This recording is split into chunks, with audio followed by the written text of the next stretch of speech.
واش أيوب بوعدي كيستحق 100 مليون أورو؟ هذا هو العنوان اللي خرجوا به بزاف ديال الصحافة العربية، واللي كينتقدوا فيه المبلغ اللي تعطاه في أيوب بوعدي. قبل ما نجاوبوا واش كيستحق أو لا ما يستحقش، نرجعوا للتفاصيل ديال العقد. أولا، مانشستر سيتي قبل ما تشري أيوب بوعدي فهي باعت اللاعب رودري للبارسا بشحال ب 60 مليون أورو.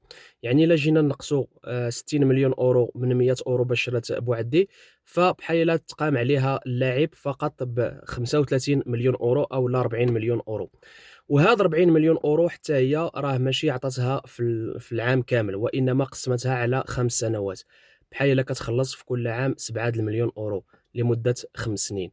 وإلا جينا نشوفوا الإمكانيات اللي كاينة عند اللاعب ونشوفوا السن ديالو اللي يلاه وصل 18 سنة، فهي كتبقى صفقة مربحة لفريق مانشستر سيتي، نظرًا للإمكانيات اللي عنده ونظرًا للتطور اللي بينوا في هاد السنوات الأخيرة.